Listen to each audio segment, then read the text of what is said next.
Hey y'all, Cam here. I wanted to make this video today to help you guys form BFD groups. I've got currently all classes at max level 25 on Season of Discovery, and therefore I've made a lot of groups. So I wanted to walk you through how I do it. On this run, I'm going to be just probably tanking it unless I find someone else. And so maybe this is a good view for those of you that are tanks, have reasonable enough gear. You don't need to be decked for this. But also, DPS can use this as well. Might make a separate video specifically for that, depending on how this run goes. But anyway, first off, it's important to get the right composition, and we'll go through that as we start to build the group. I'm sure I'll probably be fast forwarding as things go. But first off, you know, as the raid leader, it helps to have logs already. If you don't know what logs are, basically there's a website, and I can pull it up here. And let's maximize this. There's a website here. Uh, this is Vanilla Warcraft logs. Basically, on here you can log your raids, or other people can log your raids, and you get a score based on each boss. Based on your performance, you get a number, which is like a percentile number. So 84.4 is top 84%, or sorry, that's reverse. Top 16%, I should say. 80 better than 84% of players. So anyway, I don't want to take too long here, but this is a great tool to use when looking for players that add to your group. Anyway, we'll cover that more as we get deeper. So let me shrink this up, get this out of the way for us here for now. So anyway, let's go ahead and look at what I'm going to be spamming. Macro here, this is pretty basic. Obviously, you can do what you want. I like to mention like fresh here.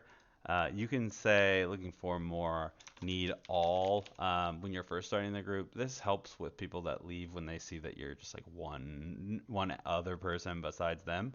Also, another tip is to invite a couple people at the same time at the very beginning so that you get like, if possible, right? So that you have less likelihood that they'll just immediately bail. So anyway, right now, just looking for a group, all BFD. Main spec over off spec. Important to mention the loot rules, otherwise people ask you about them. And then I'm hard resing the mail helm. I'd really like to get it. Honestly, I think I don't necessarily always hard res anything. If you want to get a group going quick and your gear is pretty good and you're not worried about a specific item, obviously don't hard res. But I think in some cases, it makes a ton of sense. Last time I hard res the trinket. Um, it's a really useful tool. Obviously, it will stunt your groups a little bit, so keep that in mind. So anyway, I'm gonna start spamming this, see if we can build up a group real quick, and I'll kind of go from there. We'll see who shows up. Let's see. Wait, one of these is not in LF. Wait, I might not even be in LFG. Let's see what people say. Geared Warlock. So let me go ahead and start showing you guys what I'm doing here usually, and I'm gonna make this a larger part of the screen for you. So let's pop this open. And it's not the right one. Close that. All right, so let's pop this open. Let's look up this guy. Core block. Boom, pop him in. He's got great logs. Let's grab him. Let's look at this guy.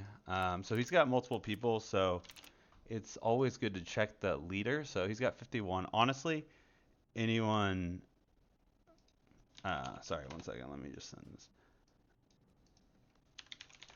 Anyone who is like doing green is fine. Honestly, anyone who has logs that has like 30, 35 above, I would say is totally fine. And I would highly recommend grabbing them for your group because they're going to be great. Anyone blue and above, 50 and above is get them in there ASAP.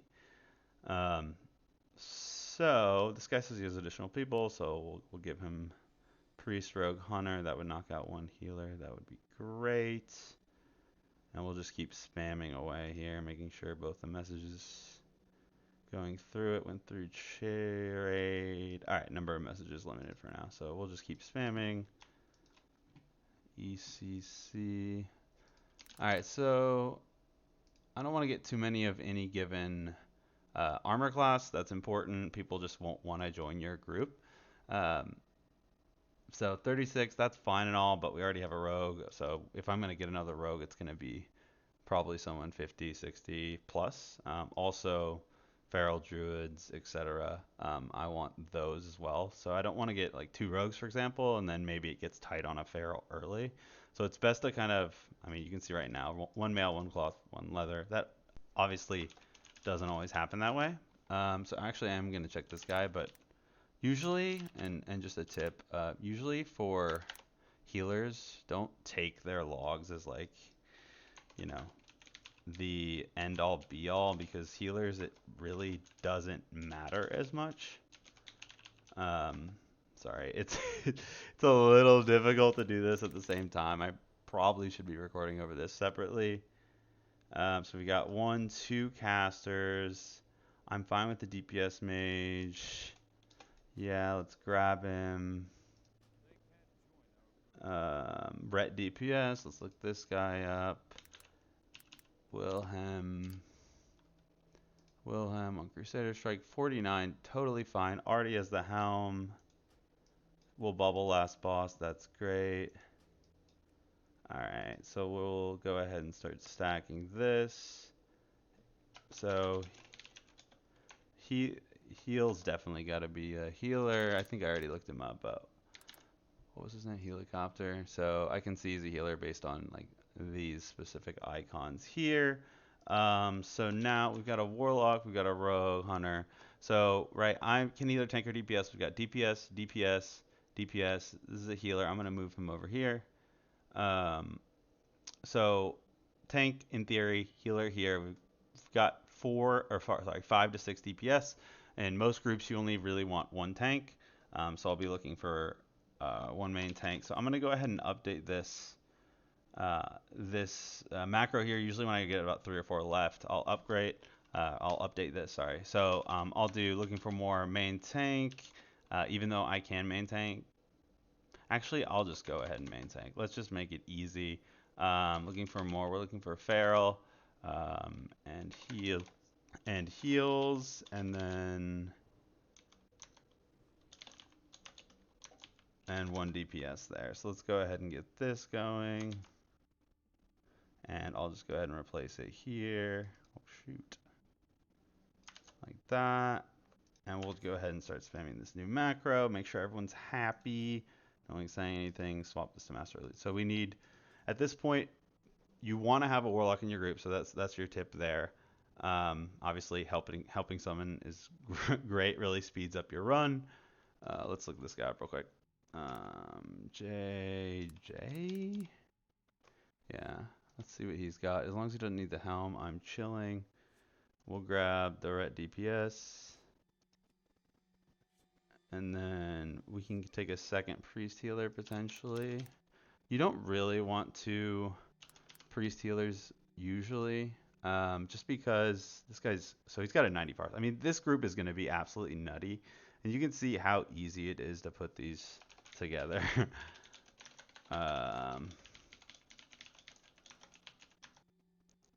You can see just how easy it is to throw these together. So it looks like I'll be tanking on this one, and that's totally fine. So we're just missing a feral at this point. You basically don't need or don't want to do this raid without a feral. They're just so much DPS that they add. Honestly, I'm not entirely sure what the numbers end up coming to be, but I think it's higher. Okay, this is annoying.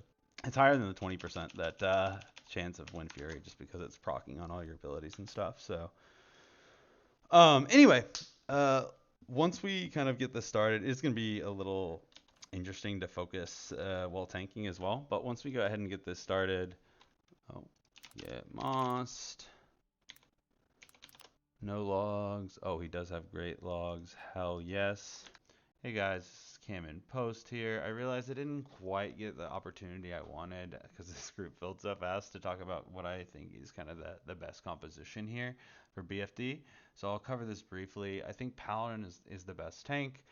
You literally can bring in a Ret Pally in here with Righteous Fury, and they'll be able to tank everything as long as their gear is okay and hold really good threat. Warriors are okay. Warlocks are also okay. As long as you don't bring a bear, you're probably good. Yeah. As far as heals go, Disc Priest is almost required. 26 stam buff that they give is absolutely massive. Doing 60 HP is just huge. Resto Druid is great. You don't really want two priests. The reason for that is that their renews will outrank each other. So if one has like 5 spell power and one has 50 spell power, the one with lower spell power actually can't use a renew on the target where the main one has a renew because he has less spell power and it's less healing. So it can get a little awkward with that and Prayer of Mending and just bubbles in general with priests. So I like to bring a Resto Druid if I can. They also tend to bring improved Mark of the Wild. Actually, I don't know if that's true. Let's scrap that. But they have Wild Growth, which is an amazingly powerful rune currently as it stands, and they have free Wrath, so they can provide a bit more DPS than your typical healer while also doing great raid healing. And Disc Priests, just to mention specifically, are typically better at single target healing, so you get a little bit of both with this spec. As far as DPS are concerned, Feral Druid, this is at least for Alliance, Wind Fury, absolutely essential if you're bringing melee DPS. So your rogues, warriors, rep pals.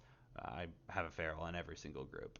Rogue, they have kicks and they have gouges. Kicks are essential specifically in this dungeon for Kelris, the second to last boss. So you want a rogue. They also do massive damage, so that's great. Warlocks, they can summon to the instance. I don't think I really need to say more than that. They also have Hellstones, Soulstones, which are not quite as useful, but also nice to have. Mage, free water, lets your healers just drink more aggressively after pulls. They don't have to worry about spending money on that, as well as obviously AI and decent damage. Hunters, honestly, you could just bring as many hunters as are willing to come and roll against each other. Hunters are great. The pets are absolutely invaluable as far as just reducing damage and having those extra spot tanks as needed, and they just do a ton of damage.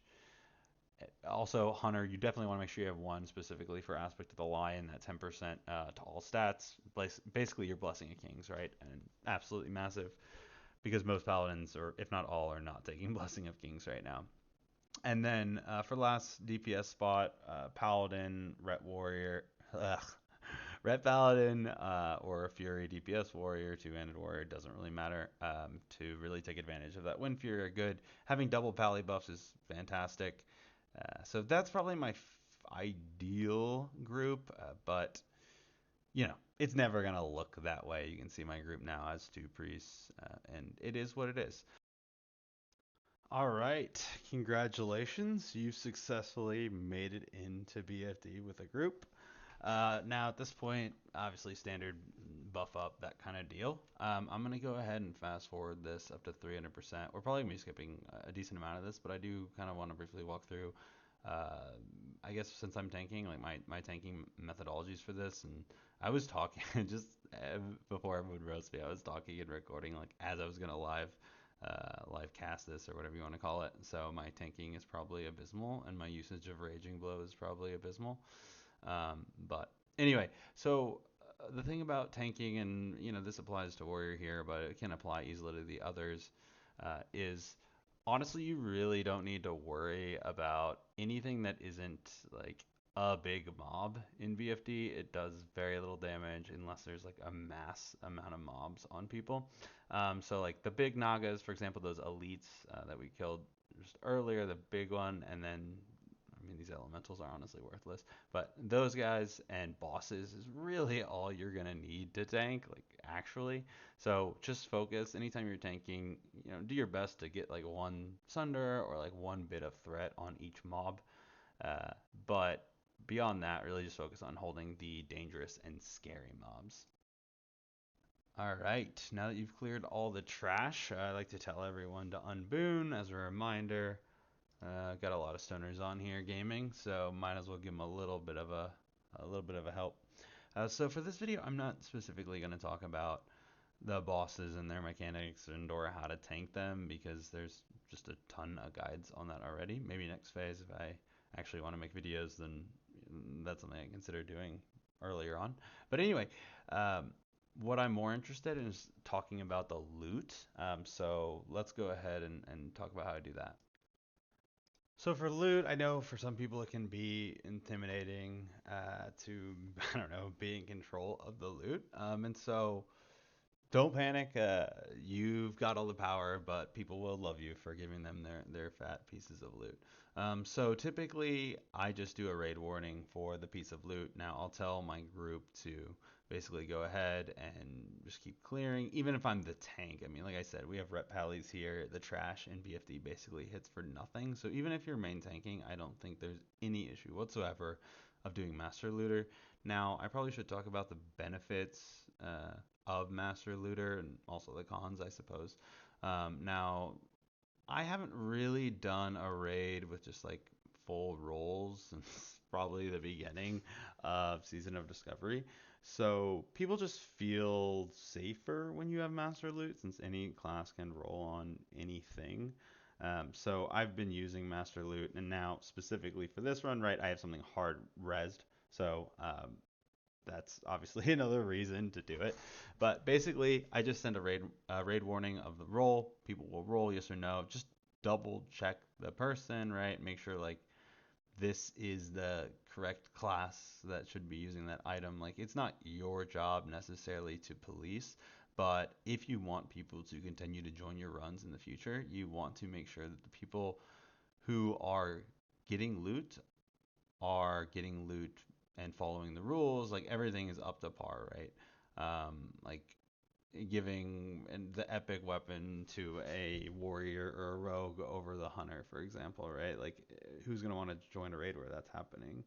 Um, so anyway, that's really all there is, right? I'll give them time to roll. I'll go ahead and ship it out. If no one wants it, find someone to DE it or just send it to yourself, and keep moving along.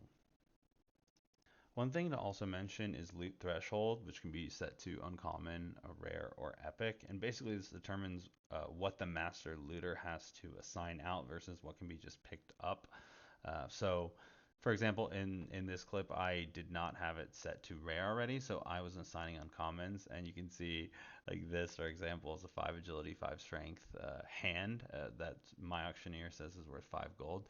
So I would recommend putting this on rare when you first start, so that people don't complain. They're happy. They pick up their greens. You know, it is what it is. You lose some money on that. I've seen people in groups all the time just take all the greens and not say anything. I've seen people take all the greens and get complained at and then swap it, roll things over. Really, it just depends on the group you're in. You could add this to your message when you're forming the group, but I don't really think it's worthwhile mentioning, but you can make more gold if you're willing to be, you know, calling that you res these greens.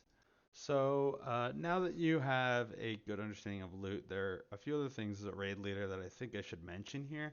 So there are, in my head, three bosses that are probably worth saying something before the poll in many cases, just to make sure the boss fight is clean and everyone's aware of what's going on. So number one is Lady Cerevis, or however you say her name.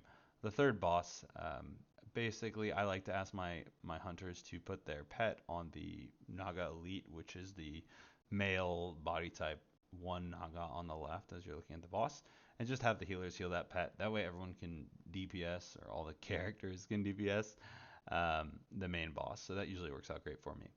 Kelris, you're definitely going to want some kind of interrupts for this for sure. He does shadowy chains, sorry, which has a about a 12 to 15 second cooldown, so rogues and rep paladins can interrupt it by themselves. But basically, if that's not kicked, it'll put a 30-second slow that does a ton of damage over time on your characters that need to be dispelled.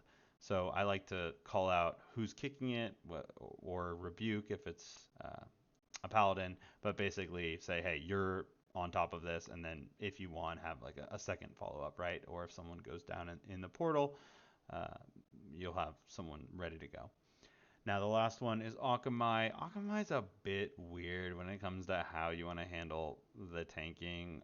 Standard is having an off tank. I mean, that was standard anyway. I think at this point the meta is basically have a pally tank or have a rep paladin and have them bubble off the stacks. So divine protection to remove specifically the shadow stacks. So um, Akamai goes to shadow form at 50%, and we'll start doing shadow stacks instead of poison. And these are really the deadly ones. Poison almost does nothing. You can basically ignore it in many cases. So, the paladin will bubble off those shadow stacks, which increase shadow damage taken as well as lowers your health. So they can bubble off at 3 stacks, and they'll be all set. If you don't have a paladin that's willing to do that or knows what's going on with that, or you're worried about asking them, just make sure you have an off tank in the raid or a class that can off tank. A DPS warrior, that's fine, to off tank some of that. And honestly, that's all there really is to it. There's going to be nuances and run. You're going to have people complaining about loot. People are going to come up with the craziest things you've never even heard of. I just wanted to thank anyone who watched it this far. That's freaking awesome. Hopefully, it was helpful to you. I just thought this would be kind of fun to make, and is more honestly kind of just a test. I've never really even done any video editing. I'm not really that much of a creative person when it comes to, like, I don't know. I'm gonna call this artistic ability, and I have very little of that. So hopefully, it was all right as a complete first pass. But I'd love to hear any thoughts, feedback, whatever in the comments, or like what kind of videos people might like, because having chill commentary over game strategy is something I really enjoy. And so since I'm spending all my time playing this game and really enjoying it, I figured why not help other people out. I was actually thinking about making an actual just a raid guide, but there's so many for those. So I might just do, I don't know, maybe a GDKP version of this, or maybe doing it on a lower geared character where it's maybe more difficult to form the raid. Um, Interested to hear your thoughts. And that's everything. Thanks everybody for watching. Appreciate it. Have a good one, y'all. Came out.